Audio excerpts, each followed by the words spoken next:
E aí, pessoal, tudo bom? Então, vamos falar desse livrinho aqui, A Bailarina de Auschwitz, Edith Eva Eger. Bom, a Edith, ela é psicóloga e ela foi uma sobrevivente dos campos de concentração. E aqui nesse livro ela se propõe a falar justamente da experiência dela, toda essa transformação dela. O livro aqui é dividido em 4 partes, são 23 capítulos, mais a introdução, mais um prefácio. Bom, e a primeira parte aqui chama Prisão, são 6 capítulos mais a introdução, e ela começa falando um pouco da estrutura familiar, porque ela nasceu na Hungria, ela tinha mais 2 irmãs mais velhas, é a mãe e o pai era alfaiate, então a relação do pai e da mãe já era uma coisa um pouco mais conturbada e tudo mais. E aí, quando ela estava com 16 anos, eles acabam sendo mandados para um campo de concentração. Só uma das irmãs dela, aqui, a Clara, que já estava em outro lugar para fazer um concerto de violino, se eu não me engano, essa irmã dela, elas acabam não tendo contato e depois não sabem o que aconteceu com ela. E aí acaba contando, né, quando eles estão lá sendo mandados para o campo de concentração, aquela ideia que eles dizem, não será tão ruim assim, nós só trabalharemos durante alguns anos até as coisas passarem e tudo mais. O pai dela acaba sendo mandado para um outro campo, eles depois não têm mais notícia dele. Ela, uma das irmãs e a mãe acabam sendo mandadas para o mesmo campo de concentração em Auschwitz, e já naquela divisão que tem, quem está fazendo a divisão é o Joseph Mengele, que é conhecido como Anjo da Morte, que era um médico alemão que fez os diversos experimentos direto nas pessoas, né? E aí o Mengele começa a determinar para onde cada pessoa vai. A mãe dela já é mandada para um lugar, que é uma câmara de gás, no final das contas, e ela e a irmã são mandadas para outro lugar. É legal porque nessa hora o Mengele pergunta para ela se a mãe dela é mãe dela, a irmã dela, alguma coisa assim, e ela acaba falando que é mãe. E lá eles tinham uma determinação de idade, quem fosse menor de 14 anos era mandado para a câmara de gás, quem fosse acima de 40 e tantos, 50 anos, alguma coisa assim, também era mandado. E isso foi uma coisa que perseguiu ela a vida inteira. Se ela tivesse dito que não era mãe, talvez que fosse irmã, talvez a mãe dela não tivesse sido mandada para a câmara de gás. E isso é uma das coisas que ela depois volta a falar aqui no livro, que ficou perseguindo ela por muito tempo. Ela falou um negócio de uma forma impossível e aquilo acabou levando a mãe dela para a câmara de gás. E aí ela começa a contar um pouco a dinâmica do campo de concentração, a ideia dos capos, né? Os capos, eles eram como se fossem, alguns dos prisioneiros, eles eram selecionados pelos alemães para serem meio que comandantes de algum dormitório, alguma coisa assim. Mas o capo acabava sendo meio assim, pô, essa pessoa era um prisioneiro como nós, mas ele teve alguns privilégios e ele acaba abusando desses prisioneiros também. E aí ela conta de uma menina que vem, arranca os brincos dela, tudo mais. Ela vai contando a dinâmica com as outras meninas, como é que era a questão de dividir comida. Ela e a irmã dela acabam ficando no mesmo dormitório, então elas têm aquela coisa de uma querer ficar ajudando a outra. Ela conta aqui uma hora que o Mengele descobre que ela é uma bailarina, né? Por isso o nome Bailarina de Auschwitz, apesar de que em inglês o nome do livro é The Choice, a escolha. Mas ela era bailarina aqui, a carreira dela acaba sendo interrompida porque ela é mandada para o campo de concentração, e o Mengele uma hora pede para ela dançar, tanto que o nome do capítulo aqui é Dançando no Inferno, porque daí ela tá lá no meio do campo de concentração, o Mengele pede para ela dançar na música, e se ela não dançar, talvez ela seja mandada para uma câmara de gás, alguma coisa desse gênero, e ela é obrigada a fazer isso. Aí ela vai contando aqui como é que são as coisas que estão acontecendo no campo de concentração. Ela passa por 3 campos, Auschwitz, Mauthausen e Gunskirchen. E antes dela ir para o campo de concentração, ela conheceu um rapaz, Eric, acho que se não me engano era o nome dele, e eles meio que viraram namoradinhos, coisas assim. Então, tipo, no campo de concentração, ela ficava se perguntando onde é que ele estava e tudo mais. Tem uma hora que estão fazendo uma distribuição que ela reencontra ele, daí ela fica depois imaginando quando reencontrará ele de novo, quando eles forem libertos, aquela coisa toda. Então ela vai contando um pouco aquela paixão de adolescente, né? Tem uma parte aqui muito legal do livro, onde ela fala de uma vez que ela saiu do dormitório à noite para ir pegar algumas cenouras, alguma coisa numa plantação que tinha perto. Só que um soldado acaba vendo quando ela tá voltando. Só que o soldado meio que não pune ela. O soldado pega ela, só manda ela ir pro dormitório, passando na frente de outros soldados, e só diz assim, ela tava tentando... não lembro o que ele diz, mas ele meio que alivia a barra dela, né? No dia seguinte, o soldado chega no dormitório dela e pergunta assim, onde é que tá aquela menina que tentou fugir, aquela traíra, alguma coisa assim. E ela fica relutante em se entregar, mas uma hora ela vai e se entrega. E a hora que ela se ajoelha na frente do soldado, o soldado joga um pedaço de pão para ela. E aí o soldado diz assim, pra tu teres feito o que tu fizeste ontem, tu provavelmente devia estar com muita fome. E aqui é uma da indagação que ela faz, que a questão de ser bom ou ser mal, isso na verdade está em todas as pessoas. Então nem todos os soldados alemães eles eram maus, e nem todos os prisioneiros judeus eram bons, que é a ideia dos capos. Alguns deles foram escolhidos como capos, e eles maltratavam os outros prisioneiros judeus também. É legal porque isso remete muito a uma linha do Alexander Solzhenitsyn no Arquipélago Gulag, quando ele fala que o bem e o mal é uma linha que divide o coração de todo homem. porque o Alexander Solzhenitsyn ficou nos gulags russos, né, da União Soviética, e ele contava exatamente isso. Tinha soldados que ajudavam os prisioneiros e tinha prisioneiros que faziam mal para os outros prisioneiros também. Então o bem e o mal está em todas as pessoas e é uma escolha feita diante das circunstâncias. Então talvez muitos soldados alemães eles tenham sido meio que forçados a escolher ficar do lado do nazismo, porque senão eles também poderiam ser punidos. Mas enquanto eles estavam lá, eles podiam decidir se faziam mal ou não para as pessoas, né, para os prisioneiros e tudo mais. E aqui é uma coisa que ela acaba falando desse soldado, que ela agradece muito esse soldado e tudo mais. Na parte 2 aqui, fuga. E aí ela conta meu libertador, meu agressor. E aí ela conta quando os americanos chegaram lá e libertaram todo mundo. Ela estava numa pilha de corpos, ela nem conseguia se mexer direito. E uma hora ela faz um barulho, alguma coisa assim, um soldado vem e resgata ela. O pessoal que era prisioneiro acabou sendo levado para a casa de outras pessoas para viver temporariamente. Então ela e a irmã estavam na casa de uma outra família, não lembro se era uma família alemã também.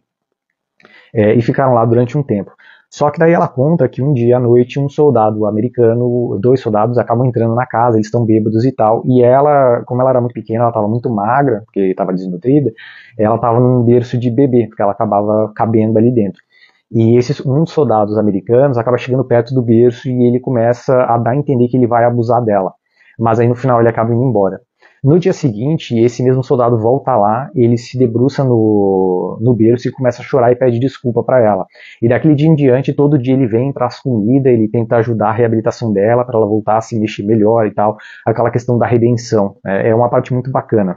Aí ela conta aqui que ela acaba conhecendo um cara chamado Bela, ele está indo para o mesmo hospital para tratar uma tuberculose que ela estava indo para fazer, não lembro tratamento do que.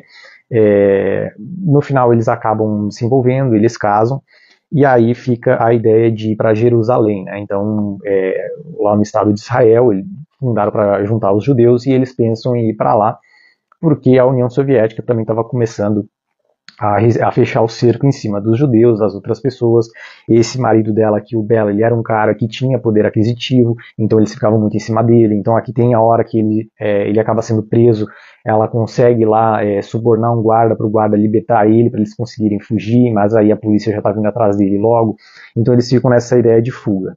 E no final eles acabam indo para os Estados Unidos, porque daí eles conseguem o ticket lá de imigração, porque precisava de um processo para validar a imigração, né, para ser aceito. E aí quando ela consegue, ela decide que ela e a filha, ela já está com uma filha nesse período, ela e a filha vão para os Estados Unidos, e o marido acaba desistindo de ir para Jerusalém e vai para os Estados Unidos junto com elas. Aí a terceira parte aqui é a liberdade, que daí quando ela já está nos Estados Unidos, e ela fala do dia da imigração, quando ela chega lá, que ela não fala inglês direito, ela não sabe se virar. Tem um capítulo aqui chamado Greener, que é a palavra que eles usavam para quem tinha o Green Card. Então o Greener era a pessoa que tinha esse Green Card, que era um imigrante. E eles sofriam muito preconceito com isso, né? Então, porque eles imigraram para lá e o pessoal começava a tratar eles como se fosse um racismo mesmo, né? Não tratava essas pessoas bem. Aí um dia ela decide ir para a faculdade, ela acaba trancando a faculdade porque ela tem mais uma filha e mais um filho, e o filho dela, ele tem um problema de desenvolvimento atrasado, não lembro qual é o problema aqui, e aí ela acaba tendo que ficar muito em função dele, ela e o marido acabam se separando, e aí ela desiste da faculdade. Mas aí depois de um tempo ela volta para a faculdade, e ela já está com 40 e tantos anos, quase 50, e um rapaz da aula olha para ela e pergunta assim, você esteve lá, né? E aí ela fica sem entender, e aí ele fala assim, os campos de concentração, Auschwitz e tal, e nesse período ela ainda não superou isso, ela vive escondendo esse passado dela. E aí uma hora ela acaba dizendo sim, alguma coisa assim, e o rapaz entrega para ela o livro Em Busca de Sentido do Viktor Frankl, que por sinal eu já falei diversas vezes sobre esse livro aqui, eu amo esse livro, ele mudou minha vida quando eu li ele. E o Viktor Frankl foi um médico psiquiatra que viveu nos campos de concentração de Auschwitz também, só que ele já era médico, ele já estava com 39 anos quando ele foi mandado para os campos de concentração. E a Edith Egger aqui, ela estava com 16 quando ela foi para o campo de concentração. E ela diz que deixa o livro na bolsa, fica relutante em querer ler, um dia ela pega e ela vê que assim, o que o Viktor Frankl está falando direto com ela. É a mesma experiência que ela teve praticamente. E aí, um dia ela escreve um ensaio, alguma coisa assim, baseado no que ela viu do Viktor Frankl, mas falando da experiência dela.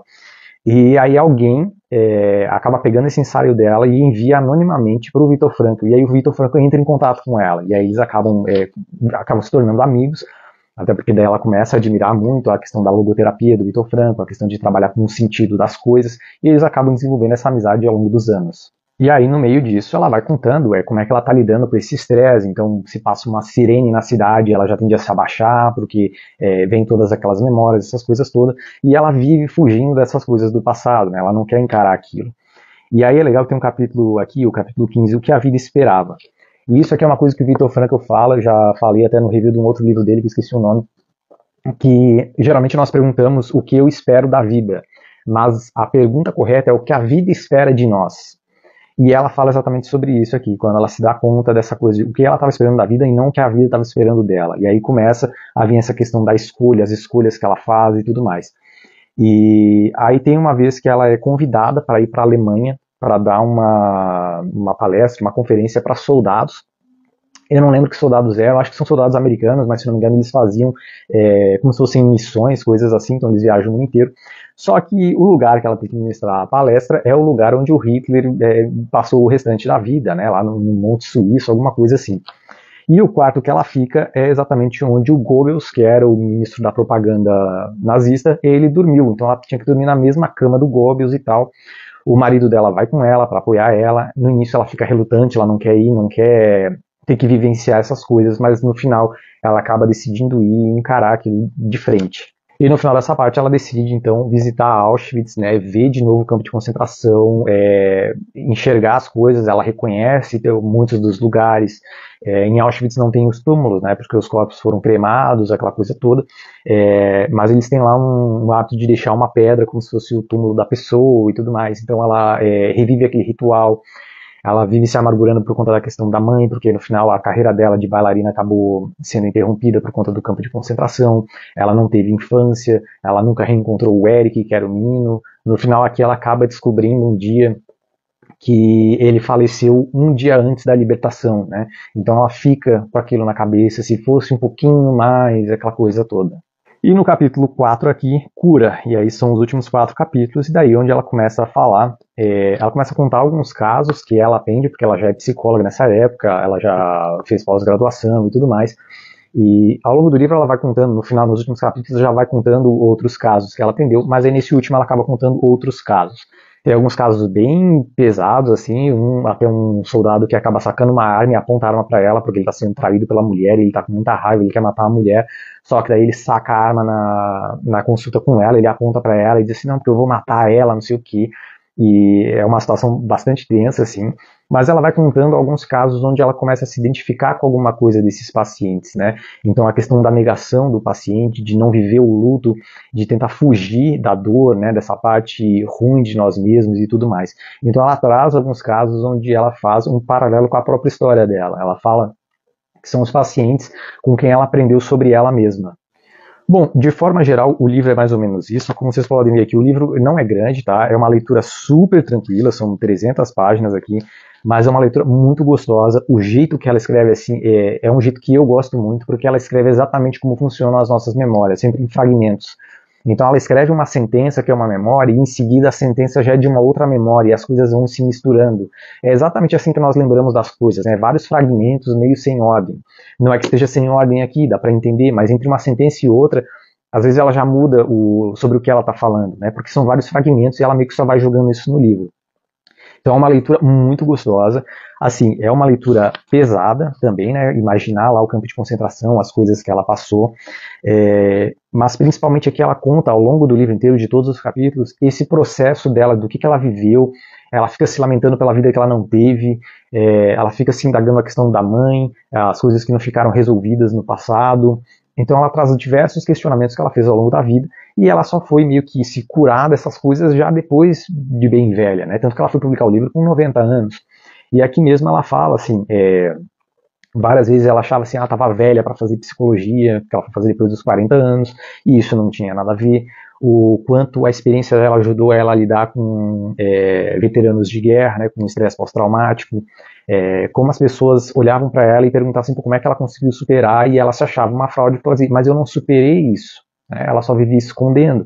Então conta toda a jornada psíquica dela de lidar com esse trauma, como superar isso, a relação com as irmãs, com a família, com os próprios filhos também. Uma coisa bastante legal aqui do livro é que, assim, eu li o livro do Vitor Franco, gosto bastante daquele livro. Eu já li aquele É Isto um Homem, do Primo Levi, ou Primo Levi, que foi um italiano, também ficou preso nos campos de concentração. O Arquipélago Gulag, do Alexander Solzhenitsyn, apesar de ser nos gulags, é um livro pesado aquele, tá? Só que sempre é na visão do homem. E o homem e a mulher enxergam o mundo de uma forma diferente. E poder ler um livro de uma sobrevivente, uma mulher que sobreviveu, o ponto de vista dela é diferente das coisas. As coisas que ela enxerga como importantes, óbvio, muitas coisas são em comum porque nós somos da mesma espécie. Mas muitas coisas diferem justamente porque quando era o homem, e óbvio, tanto o Viktor Frankl quanto o Primo Levi ou o Alexander Solzhenitsyn já eram mais velhos. Aqui ela tem 16 anos quando ela vai para o campo de concentração. Então imagina uma menina de 16 anos indo para um campo de concentração. É um negócio aterrador, assim. E ver o ponto de vista dela assim é uma coisa muito prazerosa, de ver assim, cara, olha todos os transtornos que ela está tendo que lidar, como ela lida com isso. É um livro que acaba sendo muito inspirador também. Bom, eu acho que o review acabou ficando mais longo do que eu imaginava, mas porque eu gostei muito do livro. Eu acrescentaria muito aqui em relação ao livro do Viktor Frankl, né, o Em Busca de Sentido, porque o Viktor Frankl ele fundou a logoterapia, que é essa terapia baseada no sentido das coisas, e a Edith Egger, que ela acaba bebendo muito do livro dele, porque ela acaba tendo contato com ele, ela conhece ele, eles viram amigos, eles discutem muito. Ela fala aqui de diversos outros psicólogos, até mesmo Martin Seligman, que foi quem cunhou a ideia do desamparo aprendido, né, os experimentos. Então ela conheceu diversos outros psicólogos que foram importantes na história também. E ela acaba trazendo muitas dessas reflexões dos aprendizados dela.